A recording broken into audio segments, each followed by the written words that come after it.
Hello everyone, welcome back to my studying. Here we are back with Crown of Swords, and as I suspected, this book really is much more plot heavy than character based, which is good. And let us go and recap it. These are last 11 chapters, chapters 30 to 41, and there's quite a bit of it, so let's get it on. First, we have Nynaeve. So Nynaeve goes to the Mistress of the Ships, Nesta, and on the way there, she is going there by boat, by a small sailboat, and her boat gets attacked and destroyed, and she sinks. And she almost drowns, but something very significant happens. As she's drowning, she gives in to Saidar, surrenders completely, and lets free of her block. She can now channel freely without being in a state of distress, state of anger. So there's that. Trouble is, she's already drowning and she cannot swim. So what happens? She is rescued by her husband-to-be, Lan. And there's that. She kind of embarrasses herself over him, in front of him. That's quickly forgotten because she immediately gets angry with him, even though she keeps proclaiming that she will not be angry with him. When Lan calmly explains that he is here because he was sent there by Myrel, Aes Sedai, who now owns his bond. His bond with Moraine was passed over to her, and he was sent there to help. He also observes that the reason her boat was destroyed so suddenly is because balefire was used, and he would know, being a warrior of a formidable Aes Sedai. And Nynaeve connects the two and concludes that, well, there are a lot of people who hate me, but... Whoopsie. There are a lot of people who hate me, but I can only think of one Forsaken who hates me on a personal level, and that person is Moghedien. And this whole scene of distress and near death inspires her to get married instantly. Well, almost instantly, as soon as possible. So she does that. She kind of goes and employs a seafolk captain to marry her and Lan. Back to Elaine. So, Elaine and the group of other Aes Sedai, they visit Rianne, the woman of the kin, of the rejected female channelers. And the woman starts to apologize profusely to the Aes Sedai, who all say that she should direct her apology to Elaine herself, because, well, the woman didn't believe that Elaine, and Nynaeve for that matter, weren't real Aes Sedai. Turns out Tower always knew of the existence of kin. However, they did not know their exact number, and they are pleasantly surprised to learn that there are more than double of the kin than the full sisters. So like almost 2,000, I think, 1,800. So, and they also insist that and find out that the kin does know the location of Terangrial and wants them to point it there. So there is that. Now the girls know where this bowl of the winds is, and they know their course of action. Cut to Elida. Now Elida has this almost erotic dream of domination over her enemies, and everyone just lying on the floor begging to be spared, and her being just the woman of the hour. And there's there's that. And her dreams are quickly dispersed by Elviaren, who says that, that sister you sent to deal with the Ashaman, she's not going back. So they are a real threat, and I suggest you increase the guard. Which kind of breaks her bubble. So Elida is all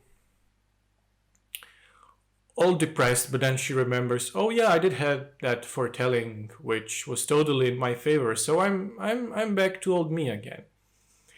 And next happens something I wouldn't say odd. So she goes to one of the sisters' rooms, one of the sitters. Her name is Cien. So Cien asks Elida, "Hey Elida, why are you so unlike your old self?" And Elida thinks that there is treachery afoot in her tower, and she's worried that it could break tower again. And she's convinced that it's treachery because otherwise Yuan Sanche couldn't have escaped, and the whole rebellion within the tower couldn't have happened if not for some internal forces that helped her. So she then says that she gives her a mission. You have to follow the trails, follow the leads, even if those leads lead you to the keeper. Keeper being, of course, Elviaren. And Elida leaves, and then Cien kind of wonders to herself, well, I'm not sure if Elida is a conspiracy nut, but she probably, between the lines, suspects of Black Aja. So, she is then properly spooked, because treachery within the tower is one thing, that's politics, but Black Aja, that's kind of a whole new level of danger. So she visits her friend, Pevara of the Red Aja. Pevara seems to be an ideal ally in this situation because her family was killed by Dark Friends, and she joined the Reds to become this crusader against the Dark. So, and they kind of agree to do just that. Pevara tells that she's sure that Black Aja are real, the threat exists, and they kind of convene about the legends and rumors that have been circulating and what each of them knows. And they kind of make a pact of it's kind of paralleling what the Two River girls were doing on behalf of C1 when they were trying to catch Black Aja. It's kind of mirroring that, which is neat.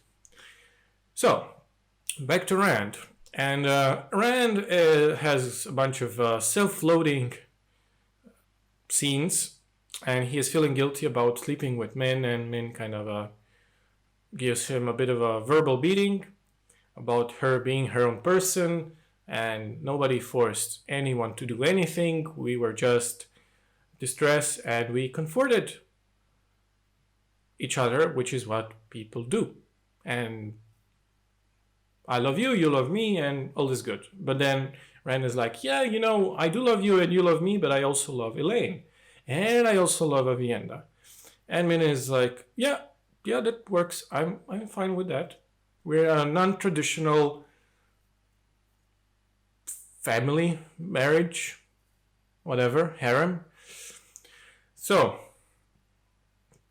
Rand, he leads a procession in Karen, and he goes with a bunch of Aiel, and he tells that to the Aiel that Merana Aes will speak for them, and they should follow her orders. And Min then informs him that she saw a vision, and according to her vision, he can trust those Aes Sedai. So he then does something cool. He weaves this bridge and says to the sea folk that he is Dragon Reborn, and someone named Koramor, which is another of his titles of the legend on the level of Karakarn, but for the sea folk, I suppose. And his Taviran ways lead to them kind of surrendering to his claims. Because she mentions, well, the Heron, she is sort of a de facto leader of the sea folk. So she mentions this bark, this ancient sort of a prophecy and a part of their culture. And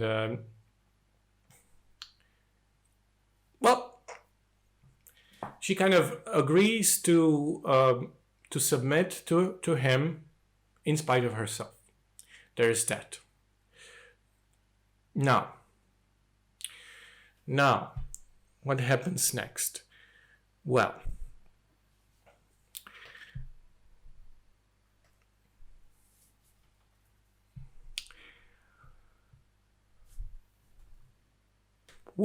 Min, they are back in the rooms, and Min sees a picture, a tapestry, I think, on the wall depicting a swordsman being surrounded by enemies.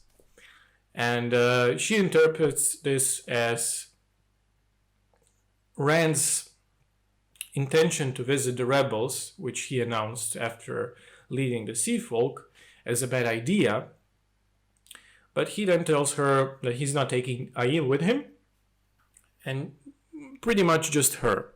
So he opens a gateway and goes there.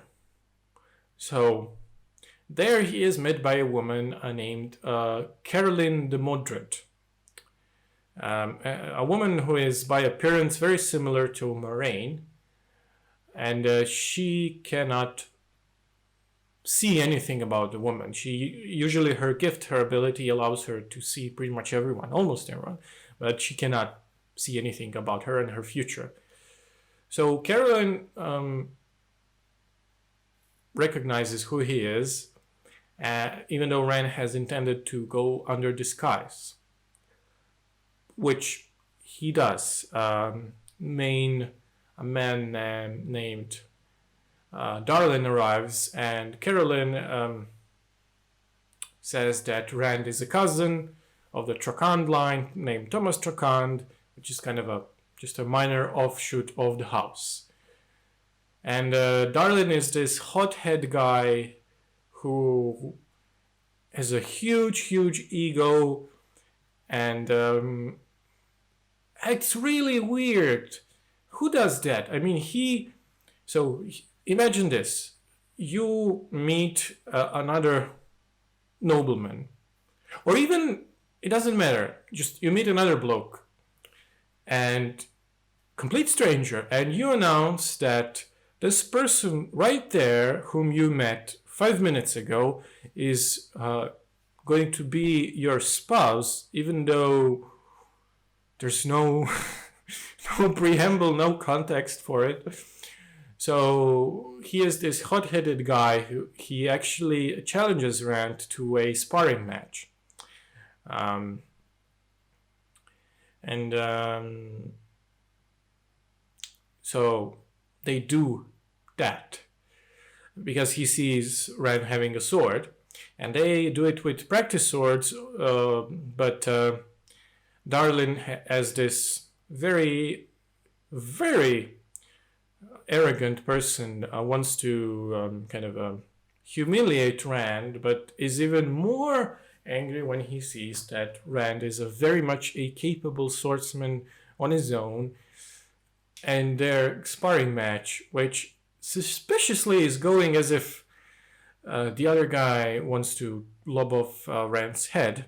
The match is interrupted by fighting. So,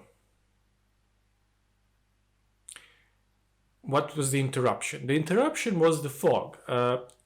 In the middle of their fighting, which is going really heated and everyone's watching, this fog rises. It spreads through this ballroom area or whatever it was, and while Rand is distracted, he kind of wants to use balefire to destroy it.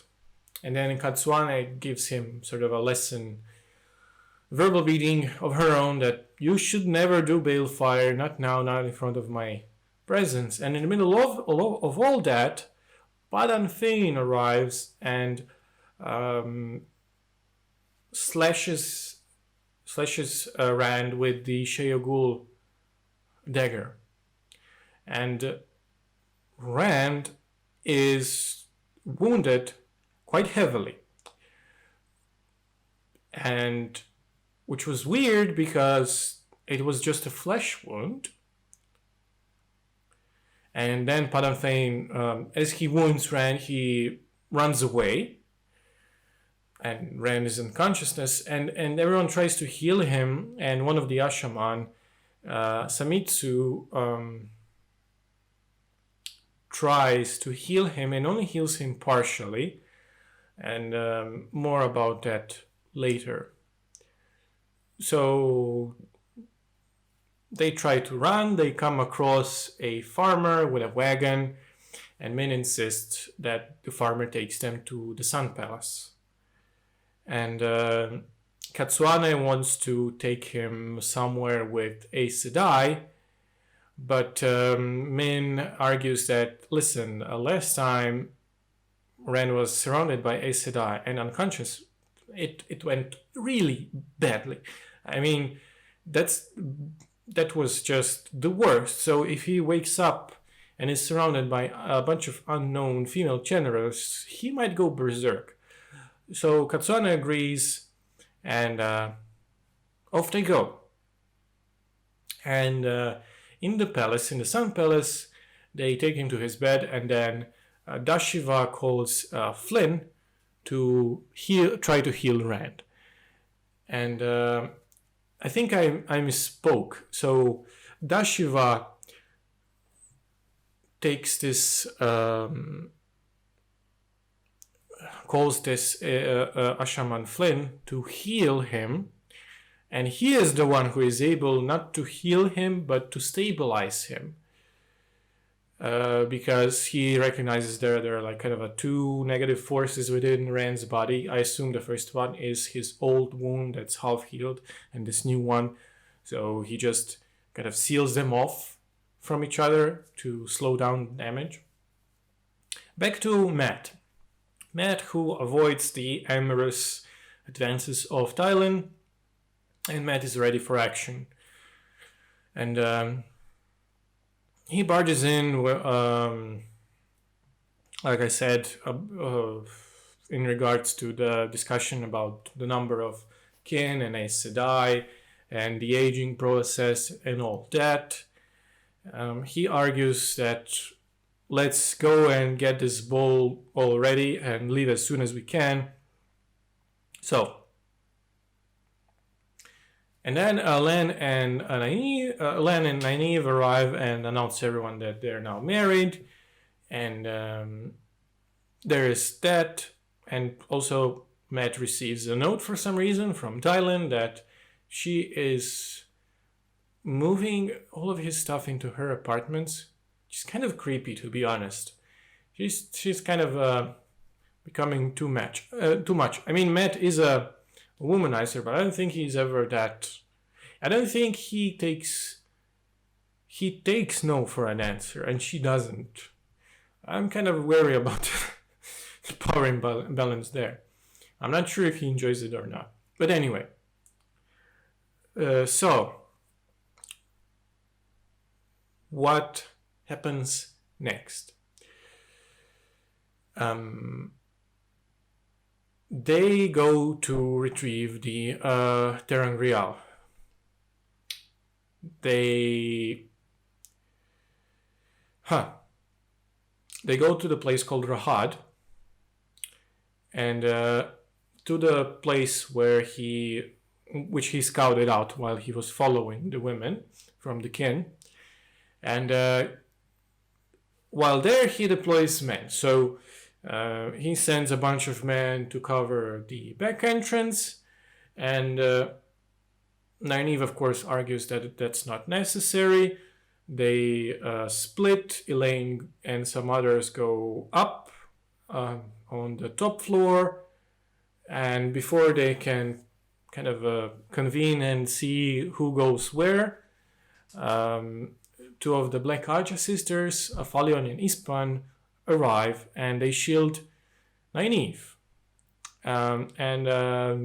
The wise ones, in my opinion, dishonor themselves because they, despite being told that they're going to be killed and these are Black Aja, they kind of are frozen in place and don't help at all.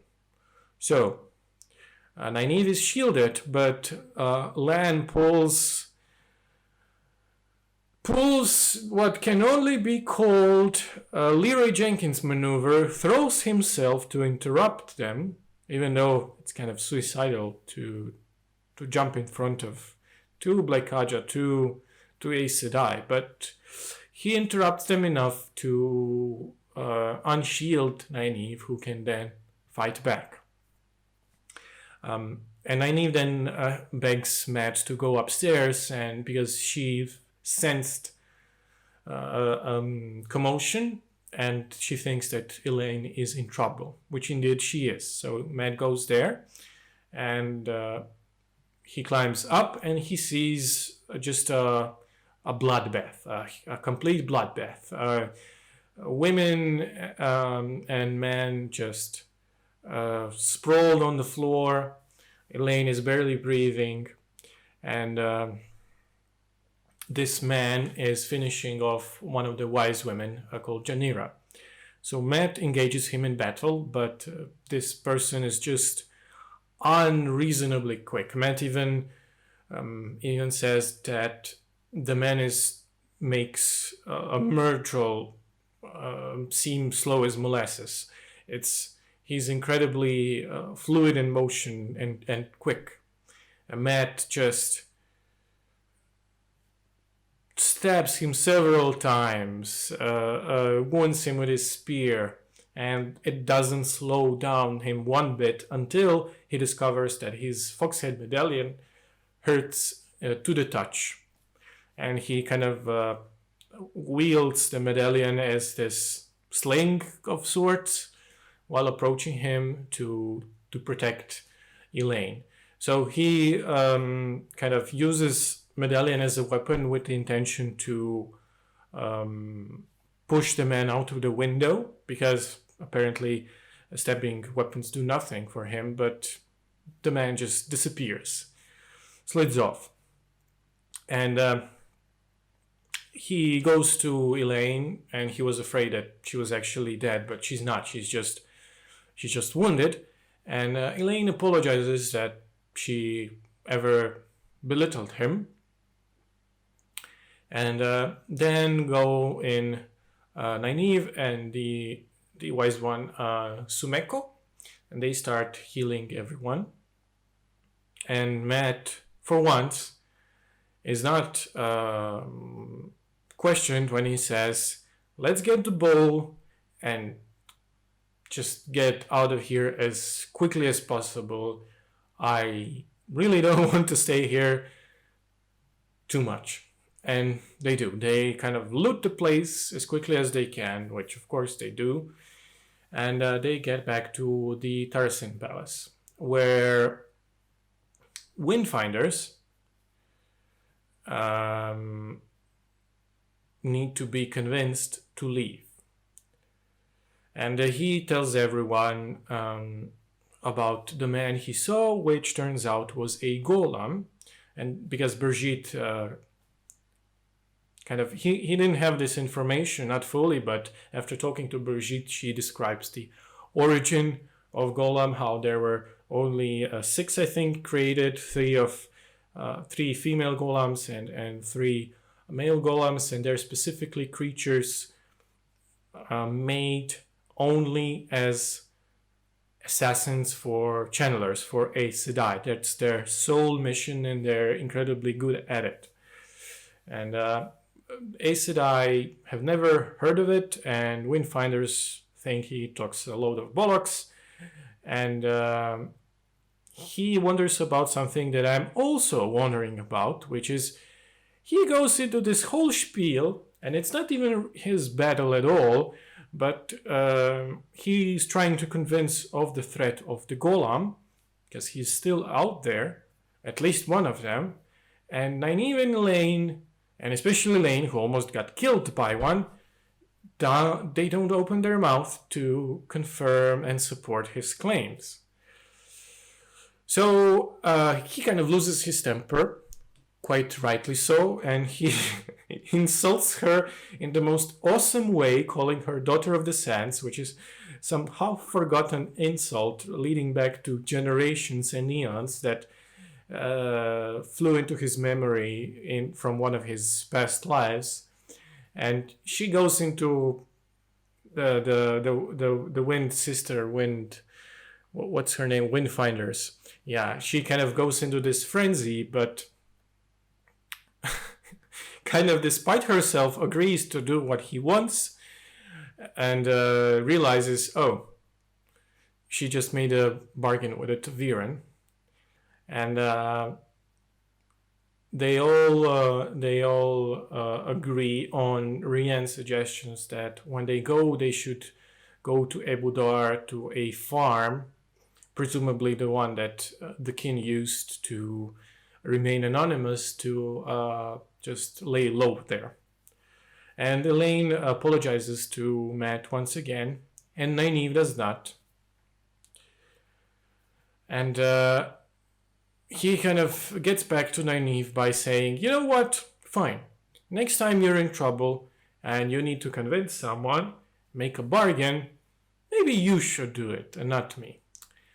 And his kind of man of the hour moment is interrupted when he discovers that Olver, the boy he is taking care of, is missing. So they all spread out, Brigitte and Avienda, and him, to find him.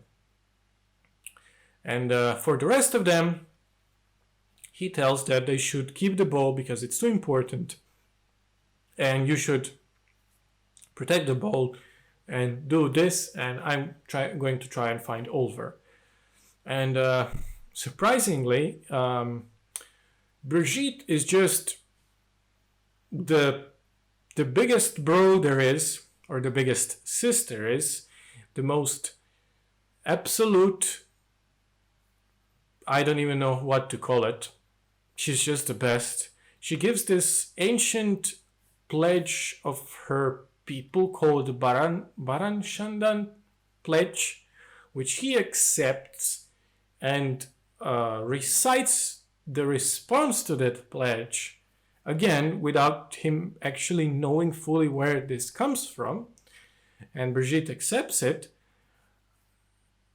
And of course, the whole room just stares at them blinkingly. And there's that. So they all spread. One group is searching for Olver, the boy, and the others is keeping safe.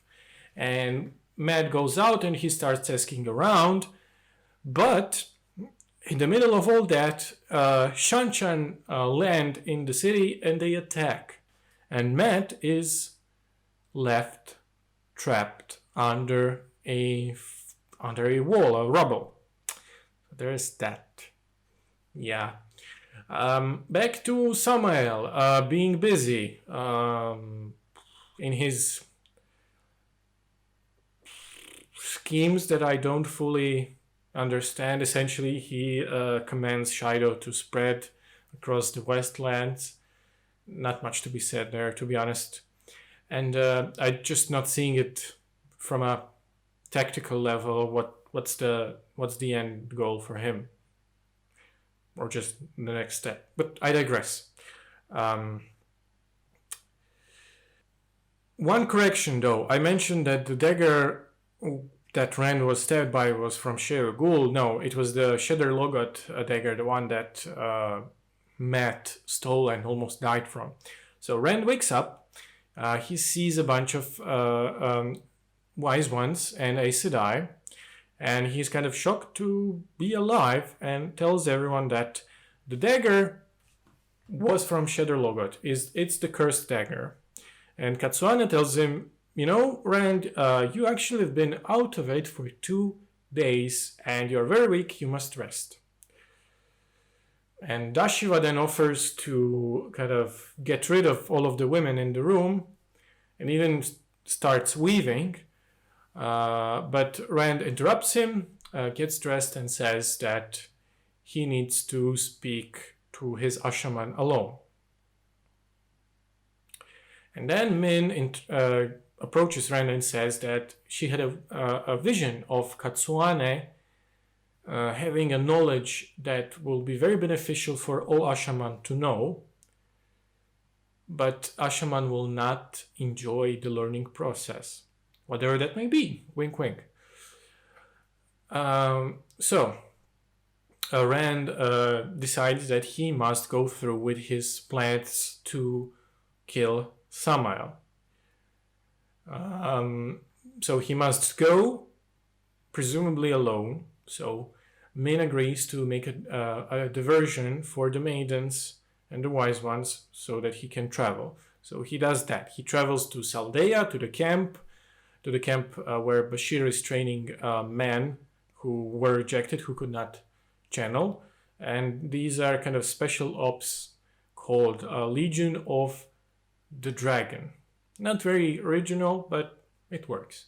So Rand tells them, to the Legion, that it's time for us to march, and Bashir agrees. So Rand makes a gateway between 2 posts, one in Ilian, and they all of them with the horsemen and everyone, they go there. So once inside Ilian, he makes another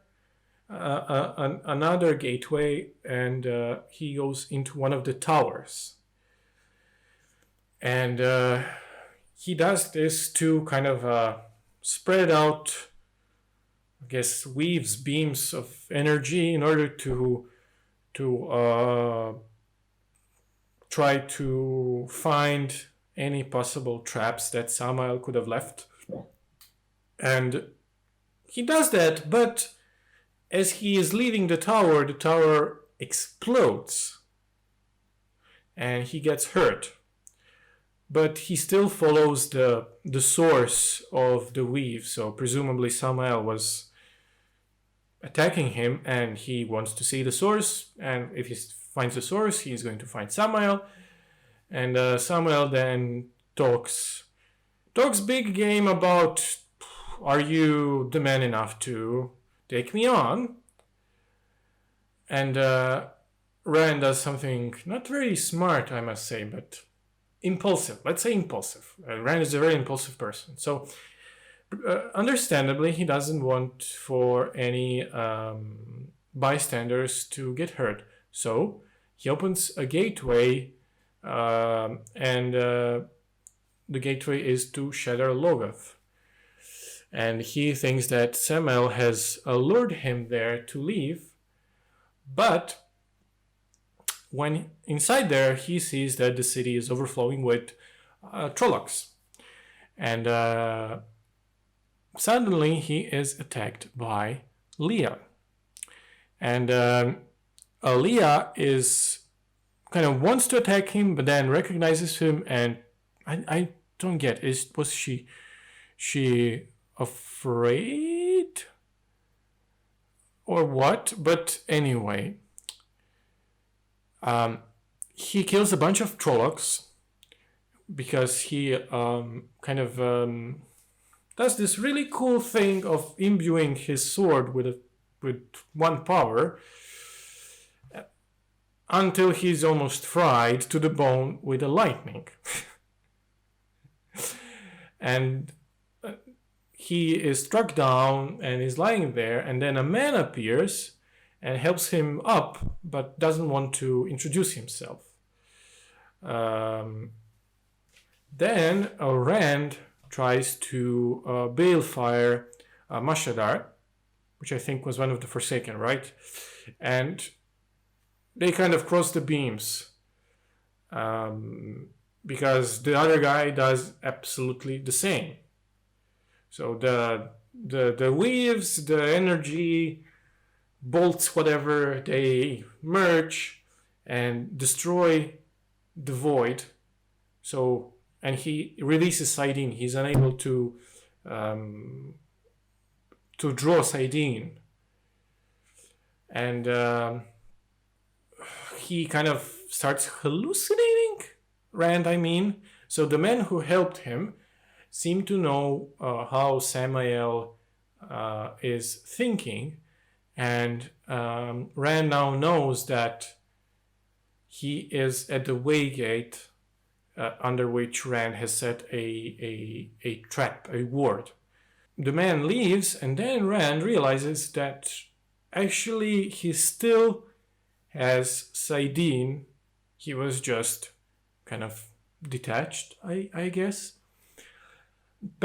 I'm rambling too much, I'm sorry, but it's a lot. It's a huge bunch of chapters. And he goes to the Waygate where he is expecting to find Samael, and he does that. But before he can strike mightily at Samael, he sees Leah, and she is being, I guess, tortured by Mashadar. And so he balefires her to kind of give her merciful death. So Rand then, in the aftermath of the balefire, thinks that Samael is dead because he didn't see him escape, he didn't feel him escape. So he goes back to Ilion, and where he is kind of sad about Leah. But back in Ilion, he is then approached by Lord Gregorin, who, on behalf of the ruling Council of the Nine, offers him the crown. He says that there have been a bunch of internal struggles, but point being that Rand, because Rand provided the grain that he sent from Tyr, it provided a huge famine. And because of that, he freely gives the laurel crown of Ilion on Rand's head, proclaiming him, well, the ruler. And that's that. And there's a bunch of questions that I have. So, there was this moment where men had a vision about two people in one person and merging. And Rand voices my immediate thought is that must be about him and Lewis Terran. I'm 99% sure that it is. But what if? What if it isn't? Because Jordan has a way of fulfilling the prophecies, but as the prophecies usually are tricky, it all depends on the way they are understood. So maybe it's not about him. Next, we have another fairly open-ended question. So while they're talking with sea folk, and I think it was one of the girls, one of the sea captains, mistresses, whatever they're called, they mentioned this dark evil in the water, in the ocean. So what is this dark evil in the ocean that sea folk mention? Is it some forsaken that just sails around at the seas and spreading their evil around? Is it metaphorical? What is it? I don't think it's some kind of a underwater kraken, but who knows? Next question is about Katsuane.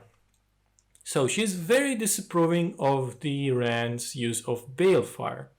My question is her problem rooted in the taboo nature of using balefire, because the implications are huge? You are erased from the pattern and everything you did is erased from the pattern, but memory of you remains with the people who knew you. And that's kind of this existential horror.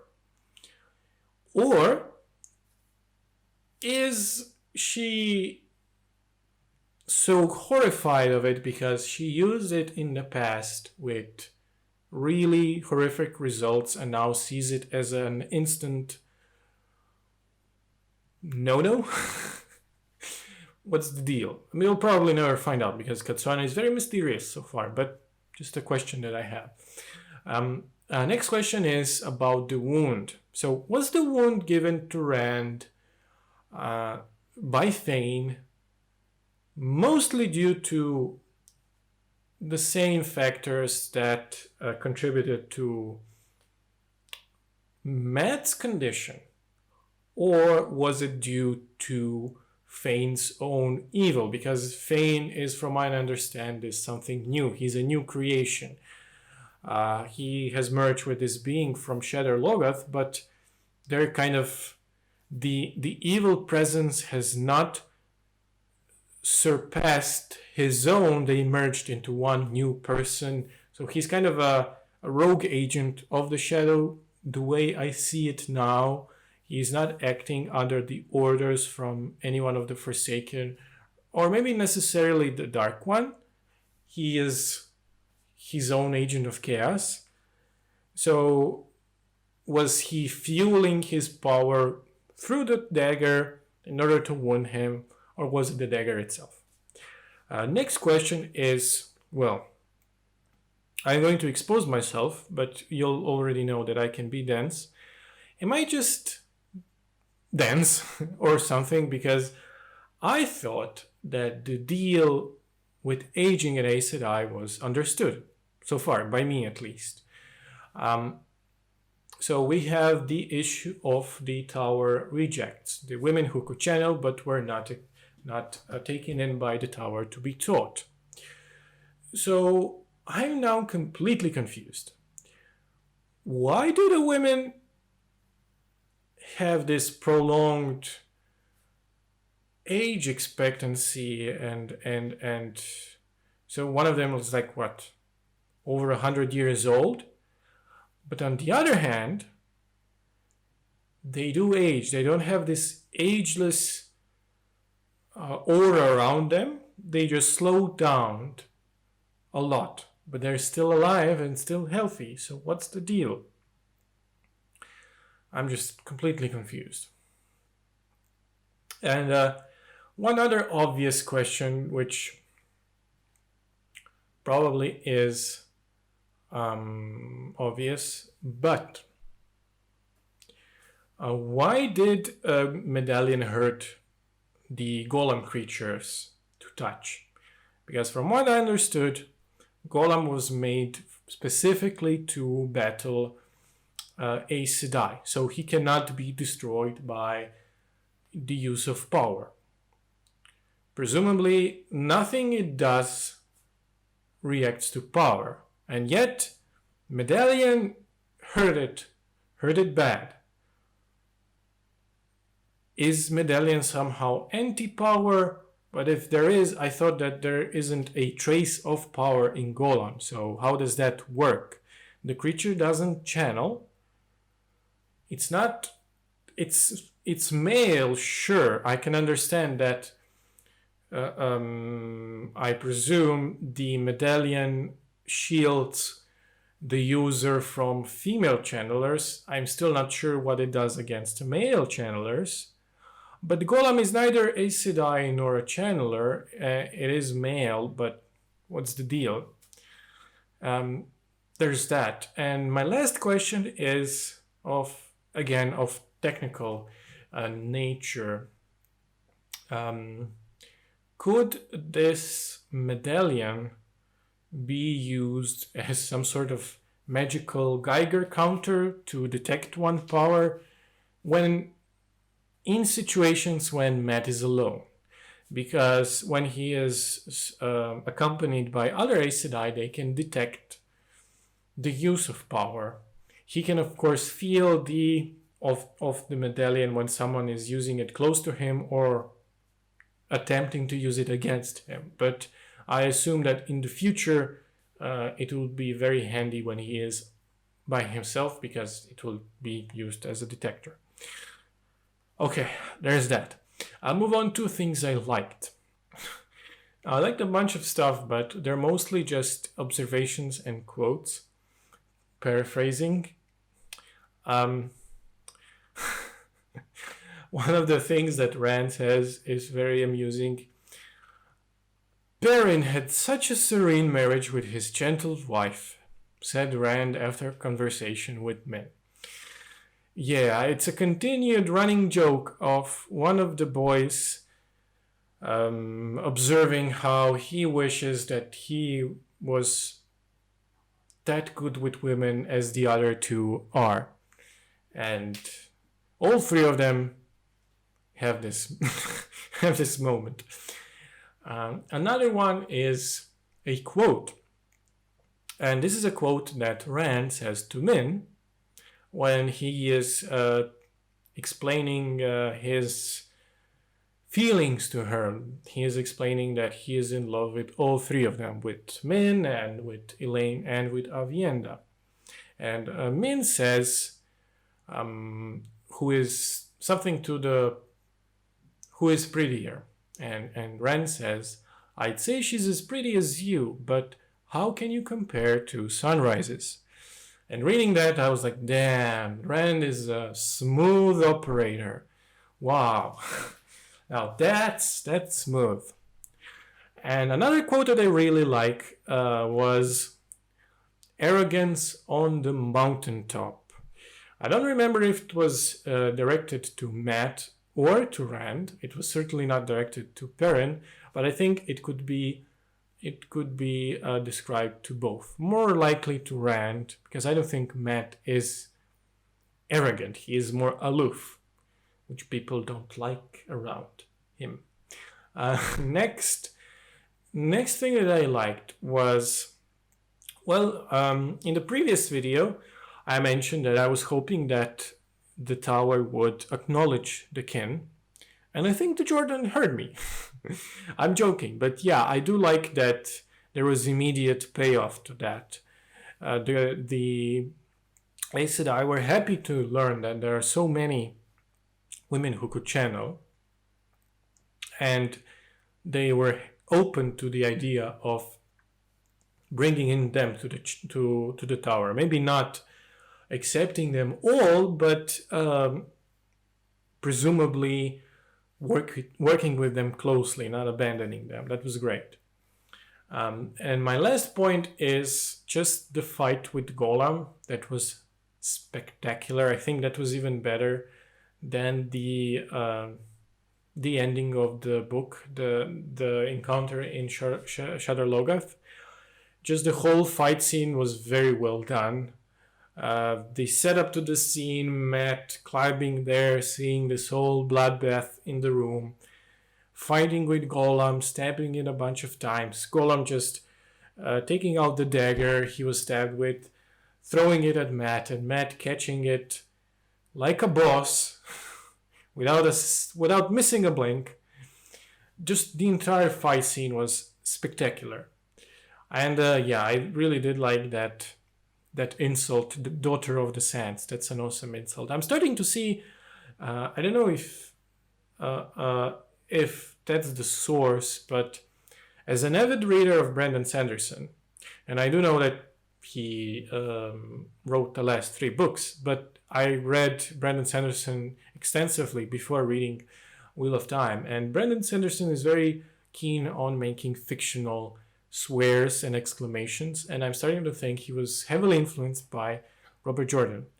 I don't think every fictional swear word by Sanderson is on point, but Jordan so far, I'd say, is. Moving on to things I didn't like. I'm sorry to say, but Nynaeve. I don't know what was the intention with by Jordan, but Nynaeve straight up attacking Len physically made me like her slightly less.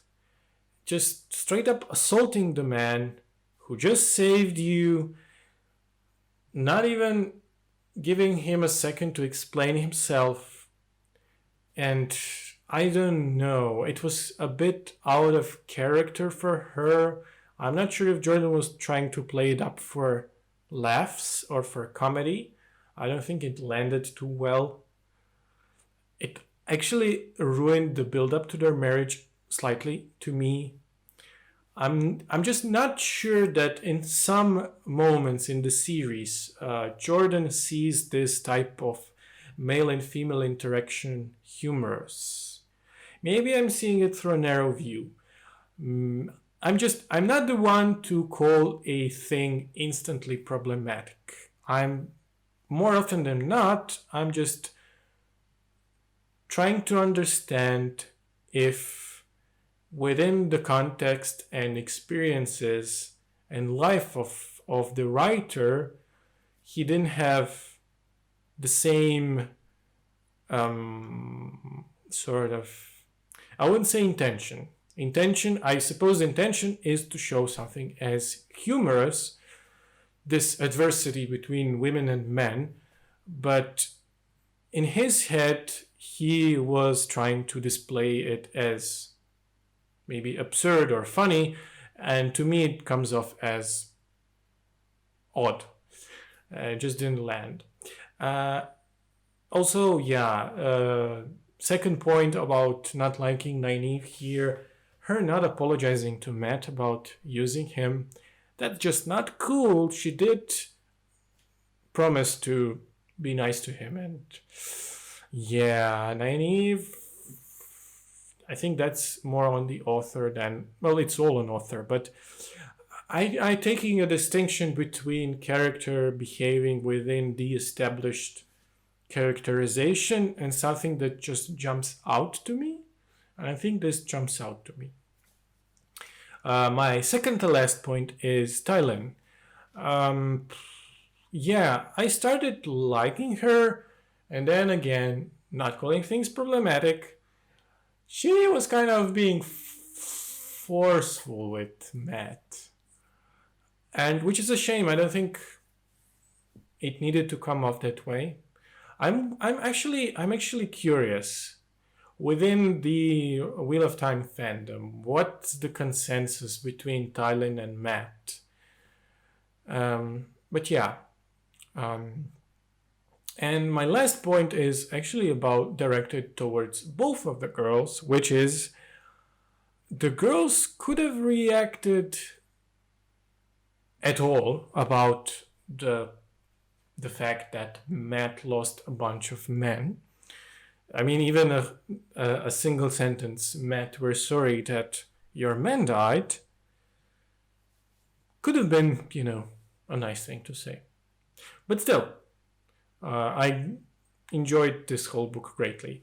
I'll leave the rest for the full review, but for now, that's about it. I thank Ethan once again for his continued support on Patreon. If any of you are inclined to support me, I'd be happy to. All of the support I receive goes into the channel itself. I am going to continue posting the Wheel of Time inspired songs. Next one is going up quite soon. I am going to try and finish one at least one every 2 weeks, if not every week. And thank you all for watching. Subscribe if you like this. Bye bye. Have a good one.